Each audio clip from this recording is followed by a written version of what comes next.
Welcome back here to Wake Up Call with Dan Tortora, on site, on location at the American Kickoff for the first time ever in Charlotte, North Carolina, the Queen City. I want to thank Great Lakes Honda City and all of our wonderful partners here on Wake Up Call. I am here with the head football coach of the South Florida Bulls, Alex Golesh, who is no stranger to the broadcast. We've gotten to do a lot over the years. Good to see you, Coach. Great to see you as well. Appreciate you having me on. Absolutely. And when you look at South Florida and this football program, what's interesting is it didn't exist until the 21st century. I mean, this is a young program coming into the FBS in the 21st century. 25 years, I believe. What can you say about South Florida? I know you've been there for a couple seasons, and this is year 3, but to have a younger program in the world of the FBS, just what that means to you and the success that's happening now within this first quarter century, I should say. Yeah, I think it's a unique challenge in the sense that nobody really cares, right? that outside of our walls, the expectation is that we're competing to win championships, and so and all joking aside, you're trying to close this gap as fast as you can in terms of being able to get to that same spot. We talked off air about our stadium being built and a brand new football complex being built. Those are all things that we're still investing in, because we're still I think this is our 28th season that we're playing, and so there's still so much new in the background that's all critically important to our success long term. But at the end of the day, we got to go compete right now, and so it is. It's what is cool for me, and my entire career has been spent building and building and building and building. You're getting to do a lot of things that hadn't been done before. You're getting to put your stamp on a program. And ultimately, what I think we all want to do as coaches is leave a legacy that withstands time. And so for me, it's been really, really cool. Even just the building of our football operations center, to sit and sit in some of these meetings and pick things on a wall that you know are going to be there forever. Yeah. You're like, man, there's a little bit of pressure on this, but it's certainly really fun. And like you said, you've been a builder throughout your history in the world of football. There's some people that come into things that are built, and then there's builders. Why do you like being a builder? I think for me, the laying groundwork and building processes and setting standards and expectations and watching it unfold before your eyes are what's rewarding to me. I think the journey to getting to the top of the mountain has always been the most gratifying part for me, and obviously there's dark days and tough challenges that come with that, but the building is the fun part to me. The putting your stamp on the program is the fun part to me, because when you're doing things that hadn't been done and you're doing things that are innovative and different, that's the part that's gratifying, because at the end of the day, the competition is what you crave, but the building is what's rewarding to me, because you turn the page the next day after you accomplish something, and it's on to the next, and it's on to the next, it's on to the next. And I think the little bit of time we have to reflect, the building and the journey is the part that I reflect on more so than the end result. And in that building, you've been with South Florida for 2 seasons, back-to-back bowl seasons as well. I mean, this is a school that had 4 straight losing seasons before you came in.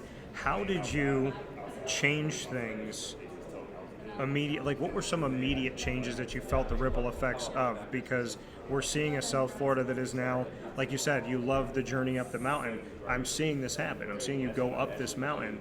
So how did you turn it around from having what was there to what your expectations are, and then implementing those and then seeing them carried out? Because you have to have a plan, then you have to communicate the plan, then the plan has to be executed. Yeah, it all starts with instilling a process-based program, meaning peel it all back. What do we do day to day? And by we, the coaching staff certainly and the support staff, but the players, what does our day-to-day look like? And teaching and giving the why to what it should really look like. This is what winners do. This is what losers do. This is what winning culture looks like. This is what losing culture looks like.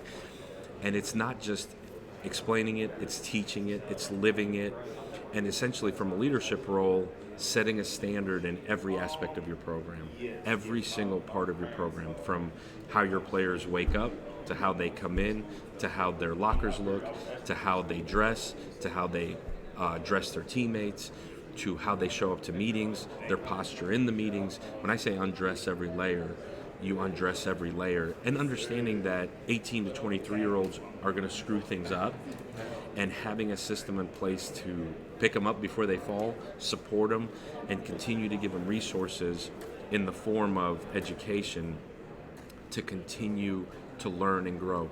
And I think the part that's fascinating to be a part of and watch is, in year one, there's a hope. There's not a true belief. There's a hope that, man, hopefully what we're doing is for the players, man, hopefully what these coaches are saying is going to pay off.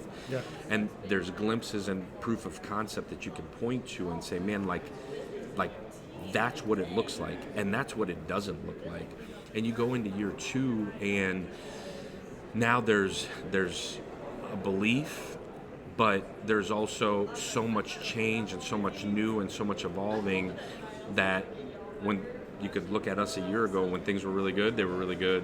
Things were really bad, you revert back to, maybe that wasn't right. Maybe I don't know as a player. And ultimately, all of these standards and expectations, when they're upheld and reinforced daily by the staff, you're going to hit your peak. You're going to hit your max of whatever. And for us, it was 7 and 6.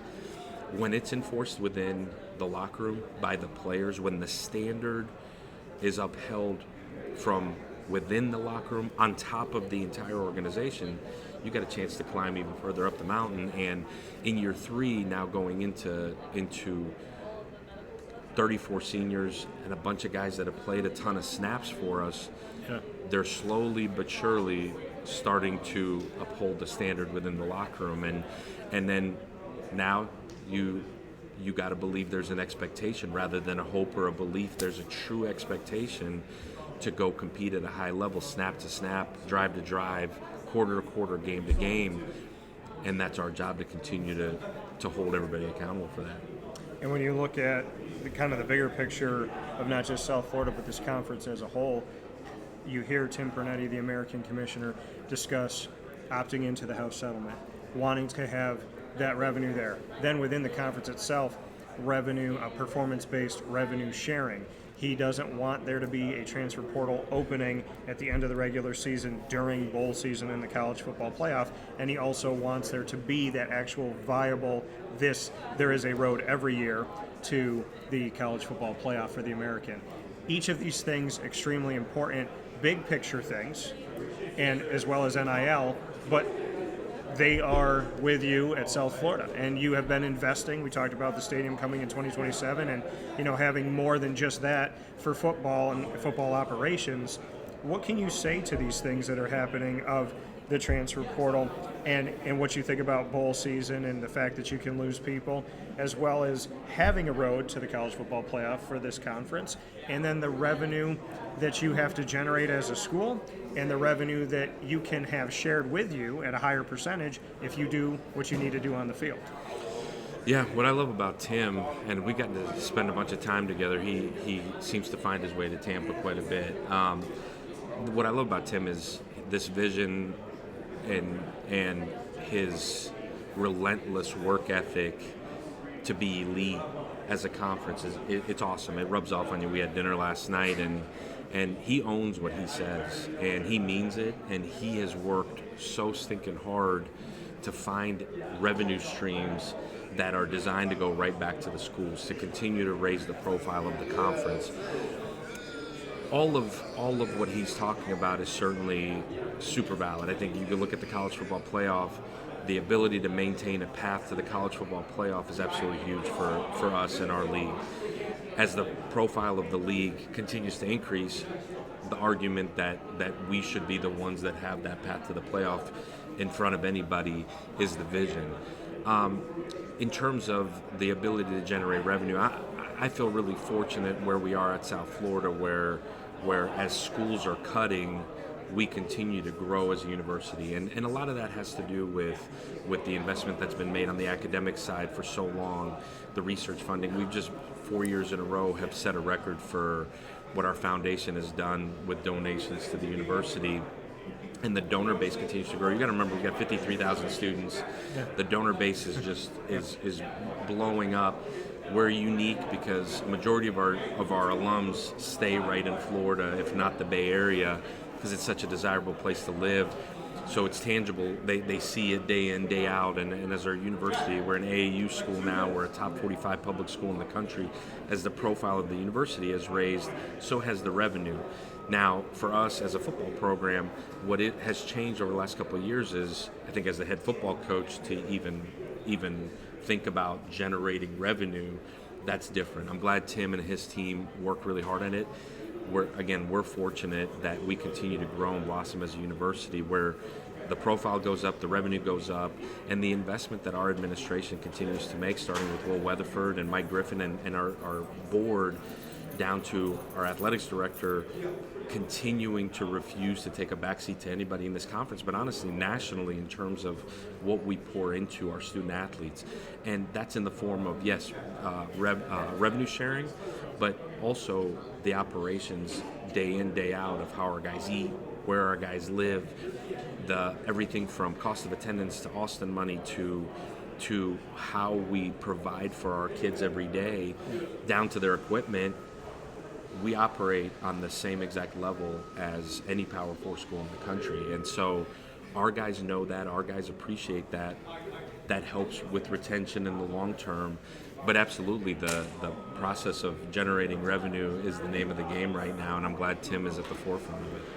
And coming from Alex Golesh here from the American Kickoff, you get the final word, Coach. What do you want to say to the world about South Florida this season in 2025-26? What should we know about the Bulls? Yeah, I think you're going to continue to see an exciting brand of football. Going into year 3, my hope and my belief and my expectation now is that it's a consistent program and a consistent team week in, week out, where you get to see what our identity really is. I want to be a physical, violent football team. I want to be a physically and mentally tough football team that plays the game the right way. But you get a chance to turn on the games on Saturdays and you see a team that's hungry, competitive, and you can leave the game knowing that, man, this is the identity of the South Florida football team, and it's a tough, gritty, smart football team. And again, as we go into year 3, there's now an expectation, and that's what we live for. So, exciting time. We've seen you go off, just a quick note, we've seen you play Florida. Is there the hope that UCF South Florida could happen again? Man, Scott Frost, got my cell phone number, let's rock. Alex Golesh here, South Florida Bulls. Make sure you support them on the road and at home. And in 2027, being on campus at home is going to be a beautiful thing. Thank you, Coach. Thank you, Appreciate your time. Appreciate it.